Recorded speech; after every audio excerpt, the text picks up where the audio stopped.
Cozy games are everywhere these days, but what constitutes a cozy game is something that's been pretty hotly contested. No one argues whether Stardew Valley is a cozy game, but how about Skyrim or Valheim? With the former, experiences can range from wilderness nature walk to an epic heart-pounding battle against dragons. With the latter, the experience can range from a meditative settlement building game to a desperate race away from pursuing trolls or nail-biting boss fights. If you watched my review of the book Legends and Lattes, you know I've been trying to really dive into what makes something cozy. And that's really because what's cozy for some may not be cozy for others. If my comfort game is Dark Souls and yours is Spiritfarer, we'd likely have completely different emotional reactions to those games if we just swapped controllers. So with that background in mind, I stumbled across what I thought was a colony management simulator called I Was a Teenage Exocolonist. As someone with experience in that genre through RimWorld, it caught my attention. After some cursory research, I realized that this isn't a colony management simulator at all.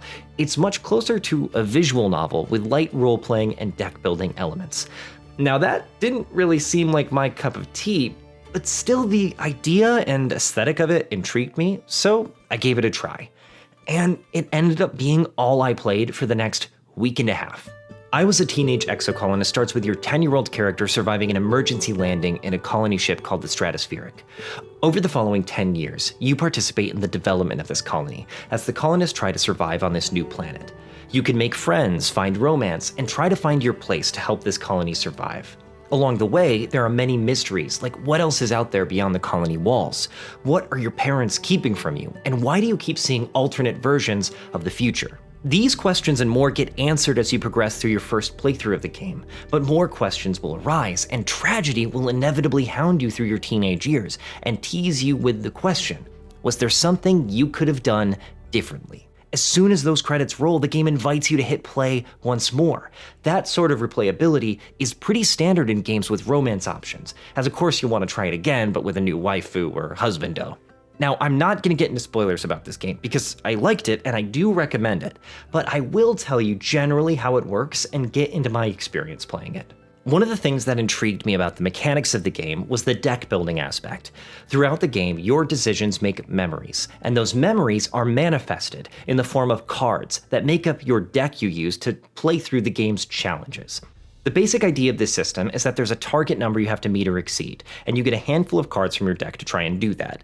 It scores similarly to poker, where you get bonuses for lines of the same suit, pairs, or sequences.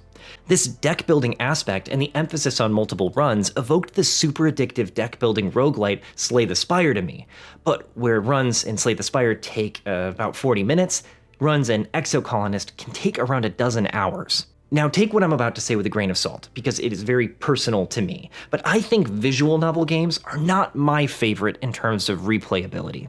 I have mixed feelings about this one. In my first run of Exocolonist, I got a really terrible ending and had loads more questions about the world, so I immediately jumped back into the game.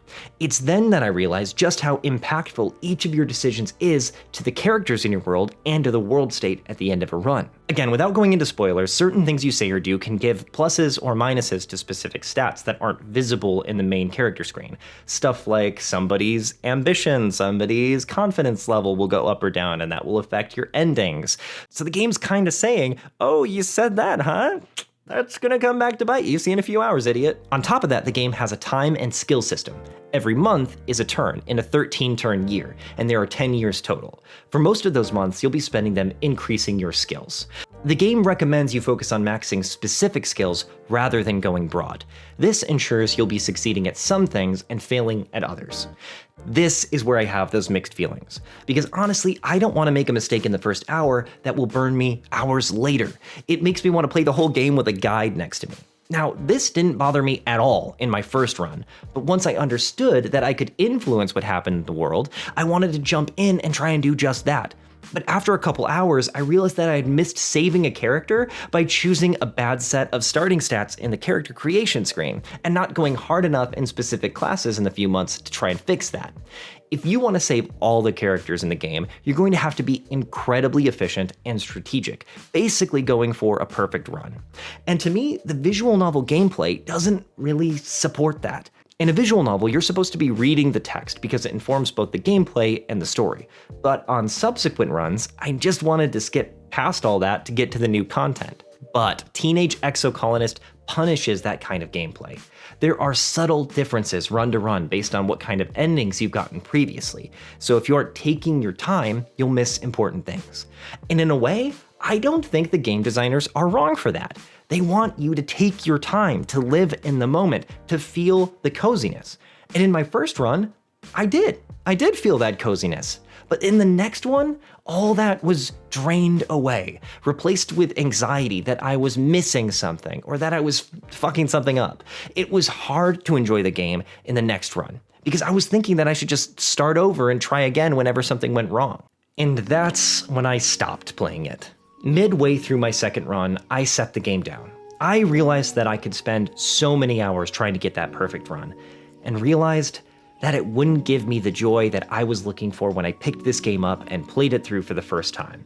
This wasn't a game that I could replay immediately.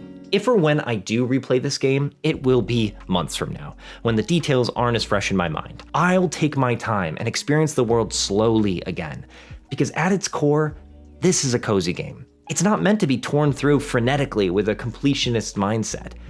Maybe I'm not a cozy gamer, but I'd like to think I like cozy games. The games I enjoy most are the ones that make my imagination start to run free, that give me the space to think and construct my own stories. Visual novels are neat, but I don't experience them like I experience games or how I like to experience games. I experience them like novels. And once I read a novel, I'm not eager to read it again right away. Games are different though.